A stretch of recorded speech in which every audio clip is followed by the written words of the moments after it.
नमस्कार बंधुगण आपण समस्त को आम चैनल को स्वागत।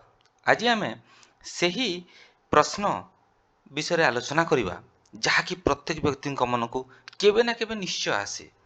से प्रश्नटी है गाँ जीवन भल ना सहर जीवन भल। प्रकृति रे किए अधिक खुशी रहे गाँ रे बसवास करुवा व्यक्ति ना सहर रे रहुवा व्यक्ति। किछि लोक गाँर शांति को पसंद करती तो किछि लोक सहरर चाकचक्य को। किंतु आज आम केवल मनगढ़ा कथा कहबानी बरम एक सुंदर वास्तव तथ्य को आधार करी यार गभीर विश्लेषण करवा। भिडियोटी को शेष जाए निश्चय देखंतु। शेष रे आमे एपरि एक रहस्य कहबू जहाँ आपणक जीवन प्रति दृष्टिकोण को बदलाई देव। तेबे आरंभ करिबा। बंधुगण आमर आज ही तुलनात्मक प्रसंगटी विशेष भाव में संगृहित तथ्य उपर पर्यवेसित। एथिरे जीवनशैलीर प्रमुख 6टी दिग को अति सरल और प्रभावशाली ढंग से बुझा जाइछि। आसंतु से दिग उपरे नजर पकाइबा। प्रथमे आसंतु कथा हेबा परिवेशर सुविधा और असुविधा विषय रे। गाँ कहिले आम आखि आगक आसे शांत और प्राकृतिक परिवेश, प्रदूषण मुक्त वायु, सबुज शस्य क्षेत्र एवं मुक्त आकाश।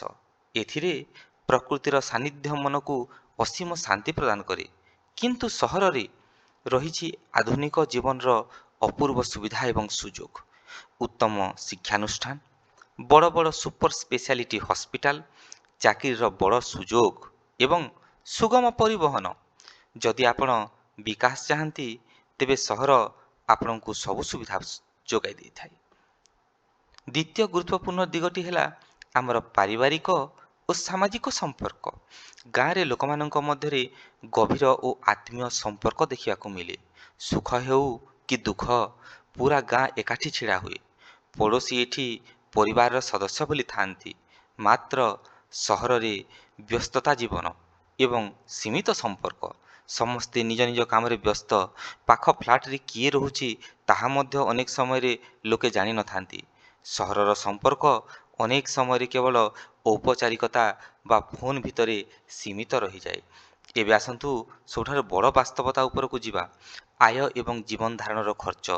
गाँव रे आयर उत्स बा चाकरीर सुजोग सीमित हो पारि, किंतु एठारे सबुठारु बड़ लाभ हेउची कम जीवन धारणर खर्च। सरल जीवन शैली जोगु कम टंकारे भी लोके आराम रे चली जाती। किंतु अपरपक्षरे सहर आपण को रोजगार असीम रास्ता देवा सहित अधिक रोजगार सुजोग मध्य देई थाए। किंतु सावधान, सहरर घर भड़ा, पिलांक पाठ पढ़ा एवं प्रतिदिनर जीवन धारणर खर्च एते अधिक जे मास शेष को पकेट प्रायतः शून हो जाए। बंधुगण आजिकाली समय रे मानसिक चाप और स्वास्थ्य सबुठारु गुरुत्वपूर्ण हेउची। सहरर प्रतियोगितापूर्ण परिवेश, ट्राफिक जाम, धूली धुआं एवं फास्टफुड संस्कृति अत्यधिक मानसिक चाप और शारीरिक समस्या सृष्टि करथाए। किंतु गाँव रे रही चापमुक्त जीवन एवं प्राकृतिक आहार, खेतरु सतेज शाग, पनीपरिबा, शुद्ध गोदुग्ध एवं सबुज परिवेश ग्रामवासी शरीर को सुस्थ और सर्वदा मन को शांत रखि थाए। तेबे शेष रे प्रश्न उठुची प्रकृत खुशी कौठारे मिले। बंधुगण गाँव रे मिलुची ना सहर मिलुची, आपण कौन भावुछंती? यार कौनसी गोटे सरल उत्तर नाही। खुशी कौनसी स्थान उपर निर्भर करे नाही, बरम यह निर्भर करे किछि विशेष दिग उपरे, जेपरिकी उत्तम शारीरिक स्वास्थ्य, मधुर पारिवारिक संपर्क, आर्थिक स्थिरता और निरापत्ता, ता सहित जीवन प्रति संतुष्ट मनोभाव। ए सबु दिग प्रति निश्चित रूपे आम ध्यान देवा उचित। आपण चाहिए सहर रे रही मध्य ग्रामीण शांति उपभोग करि परिबे एवं गाँव रे रही मध्य आधुनिक ज्ञान कौशलर व्यवहार करि परिबे। बंधुगण